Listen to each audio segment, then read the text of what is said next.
Welcome everybody, Dr. Adam here today in the wood shop. Today I'm going to show you how to build 3 pieces of equipment in this instructional video that we use in our overwintering process in our program. The number 1 piece that we're going to be working on today is our spacer. That is our 1 by 3 inch spacer that we use to basically provide us with a place to put supplemental food if we start to run out of food over the winter. The second piece that we're going to put together is our moisture board. The moisture board is what helps mitigate moisture above the cluster. That is an absorbent piece of fiber board that absorbs moisture as it rises. You have that hot, moist air that rises off of the cluster as they're respiring, and that oftentimes will accumulate on the inside of the inner cover. This is why we use a moisture board, so that it sucks up that moisture and you don't have any chance of that raining back down on your cluster and freezing them out. And then the last piece, that third piece of equipment that we're going to do, is our insulation. And the insulation is what we use to augment the temperature of the top of the hive. Remember that if we do nothing, what ends up happening is that the top cover begins to be the coldest surface in the hive. If that happens, that warm, moist air coming off of your cluster condenses on cold surfaces. So if it condenses on the inside of that inner cover, it basically rains back down on your colony, freezing them out. We use that 2-inch, or that top insulation piece. I use a 2-inch piece up here in northern Michigan. But that top insulation piece, what we use that for is we use that so that the top cover is not the coldest surface in the colony, but rather the sidewalls are. And so if the sidewalls are the coldest surface in the colony, that condensation accumulates on the sidewalls and then runs down the sides of the colony, never interacting with your cluster. So a great way to mitigate moisture mortality in a hive. So let's come along here in the wood shop. I'm going to show you how to build all 3 of these. Super easy to do, super basic tools to make most of them. Come along. So the first piece of equipment we're going to make is our spacer. Our spacer, basically what that does is it gives us room at the top of the hive to add supplemental feed during the winter. Now, depending on where you live, you're going to have somewhere generally between 50 and 150 pounds of honey on the colony to get through a long winter. Now, where I live, we have a solid 6 to 7 months of winter, and so we generally leave about 150 pounds of honey on. That is not always enough. In some seasons, we have a little less on the colonies, and so oftentimes the colonies will run through that feed, and we have to supplement that feed so that our bees don't starve. Starvation is one of the major causes of death by honeybees, and that is totally on the beekeeper. Starvation is your responsibility to make sure your bees are fed and they don't run the risk of starving. So that's why we do this. Now, depending on where you live, I use 1 by 3 material. This is just stock 1 by 3 by 8 material. You can use something smaller than that. The beekeeping supply companies will make these spacers as well, and they generally range anywhere from about 3/4 of an inch in depth all the way up to about 2 inches. I like the 3-inch because it allows me to put 4 to 5 pounds of sugar on my colonies when I do those winter checks. I don't want to have to be doing this all the time, so I add enough to get me through an entire month generally of supplemental feed. Now, again, if you're at lower latitudes, you may need to use less sugar, so you may not need as big of a spacer, but the dimensions are going to essentially be the same. For each one of these 8-foot boards, you're going to get 1 spacer out of it, and you're going to end up with about 2 feet of spare material, so for every 4 boards you go through, you get another one out of it. So that's something to keep in mind, but this is a very inexpensive thing to make, but you do need some more specialized tools, and one of the specialized tools that you're going to need is some sort of a chop saw. Now, you can use a hand saw, you can use a skill saw, or something like that, but I like to use a chop saw in this situation just because it makes things a little bit easier. But you can use any of those tools to cut these dimensions. So now we're going to cut our pieces with our chop saw. We're going to be cutting 4 pieces out of each 8-foot piece. We have 2 pieces at 16 1/4 and 2 pieces at 18 3/8 that we'll be cutting for this. So let's do that here.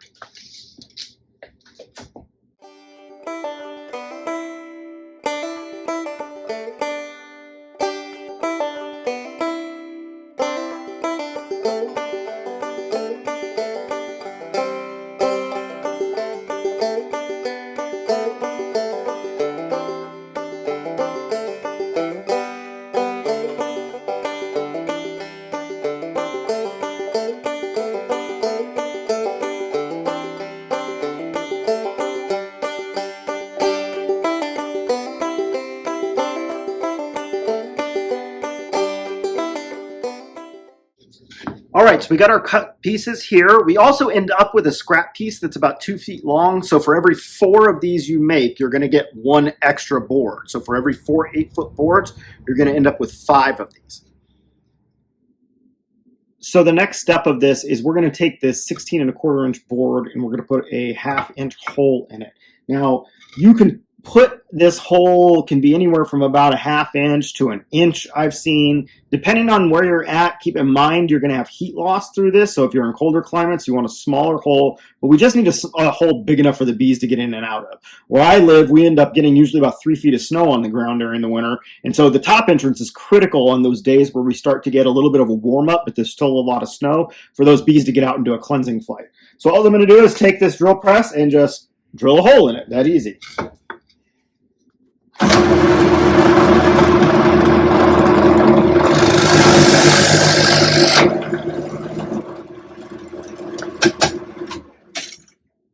And there's our hole for our top entrance. Now we're going to just go ahead and put all this together. So the last piece of this is going to be to put this all together now. So we've got our 4 pieces, we've got our front piece, our back piece, and our 2 side pieces.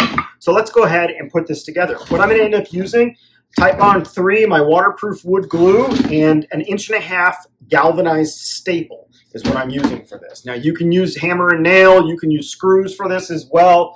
Anyway, just to fasten this together. This is nothing fancy. Let's remember that. All right, so we're going to take our 2 side pieces here, and we're going to start by gluing those ends up.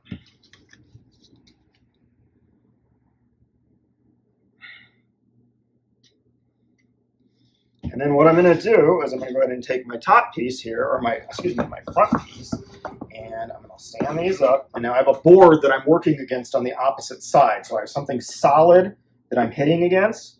You want that there. So, all right, so we got that. I'm just going to kind of eyeball it to square it up. This is not fine woodworking. This is just beekeeping. So you got it right like that. I'm going to go ahead and put a couple staples in it.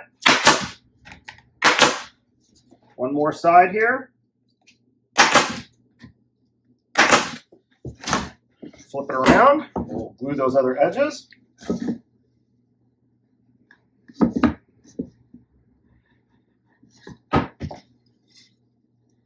Back piece. Again, up against our stop. That's to keep the wood from bouncing back and not letting the staple all the way in. So you got to have something hard you're up against.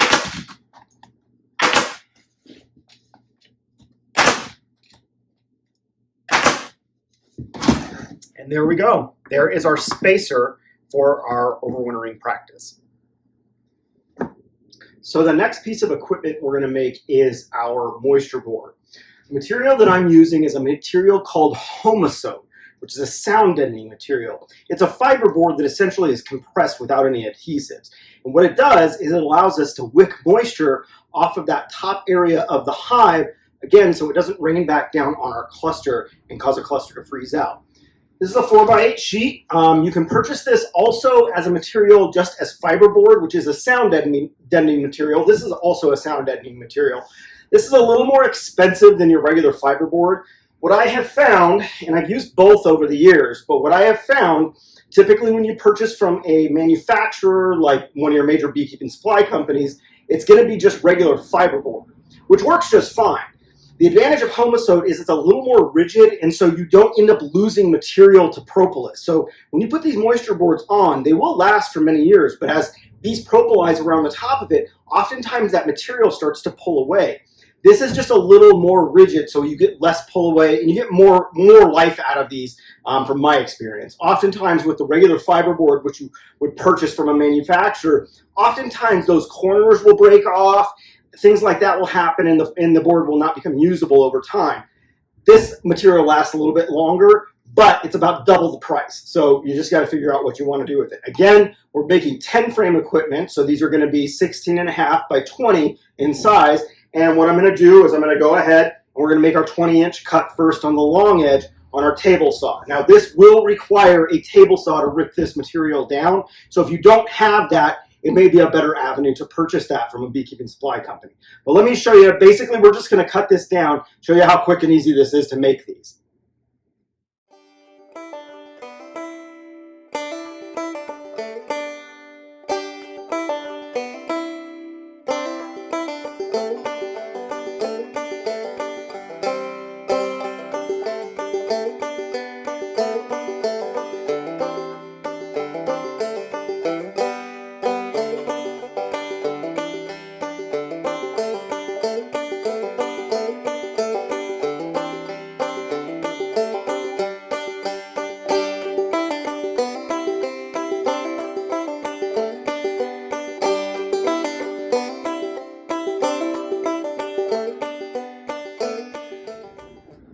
So the next piece we're going to cut is our 16.5-inch side. So we've got all our long boards cut. Now we're going to cut down to the actual size of our moisture board.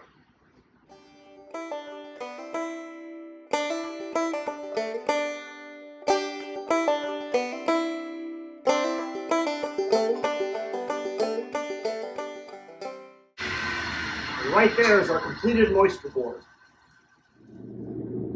So here we are with our foam insulation. This is 2-inch insulation.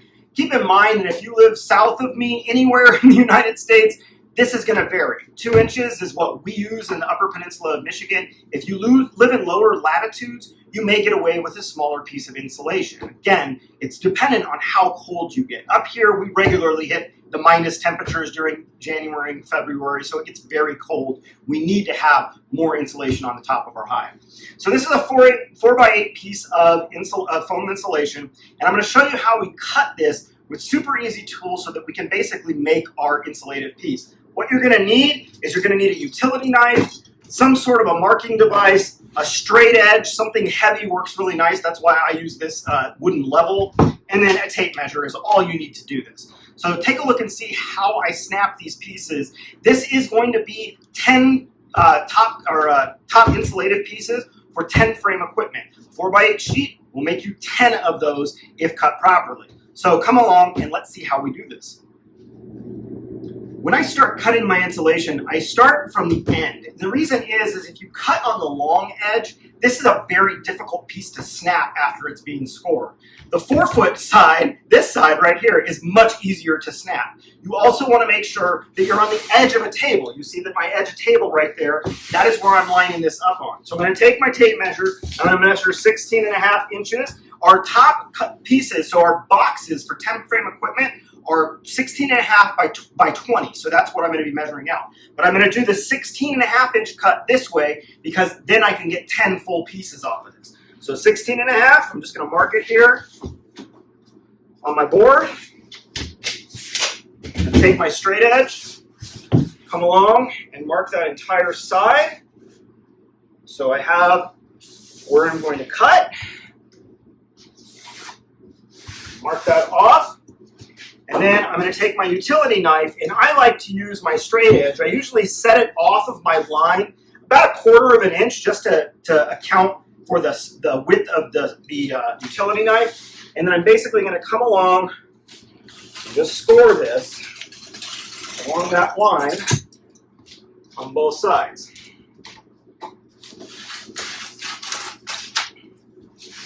The next step to this is going to be you're going to snap it. You want that scored line on an edge. So I'm going to move it a little bit so that it's on the edge of the table, and you're basically going to just give it a nice force, and it's going to snap.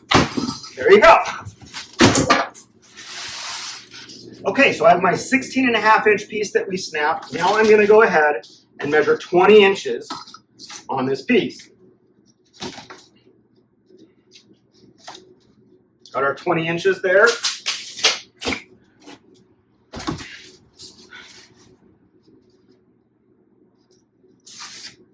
Mark that out. We're going to take our utility knife again. Again, I like to sit about 1/4 of an inch off of the line with our straight edge. We score that piece, move it to our edge, and again, super easy, just snap. And there is your insulated piece for a 10-frame piece of equipment. Do the same thing for 8-frame stuff, just measure a different width. But this is a great, easy way to make this insulation with the foam insulation that snaps very easily. So we're wrapping up this instructional video, and the last thing I wanted to show you is just, again, to reiterate how this all goes back together when we're doing our overwintering practices. We made our spacers today, so we've got our hive body here. So spacer, that's the first piece of equipment that's going to go on as we start to overwinter. That next piece is that piece of Homosote, that moisture board we made. So that goes right on top of there real nicely. And then the last piece is our piece of insulation, and that goes right on top of that. All three of these components we use for overwintering, and all three of them can be easily made in the wood shop or with some pretty simple tools. The big one to keep in mind that's a little tougher to do than all of these is the Homosote, because you need some sort of table saw to rip down those large pieces. However, oftentimes you can get these supply stores where you purchase this from to do the cutting for you, and usually they'll have a small charge that goes along with that. That small charge is definitely worth getting these cut up so that you can have these. You're going to still save some money even from buying them from your beekeeping supply companies. But that's really the only piece of equipment. Now, you may not have a table saw like I do, but even portable table saws will work with this. You probably need a hand from someone else to help handle that large material on a smaller saw, but that is possible as well. So none of this is super limiting with tools. You got to have some basic tools, but nothing super fancy. But that's to wrap up this instructional video. Those are the 3 pieces that we use for overwintering. Hope you enjoyed this video, and I hope you take this knowledge and apply it in your apiary.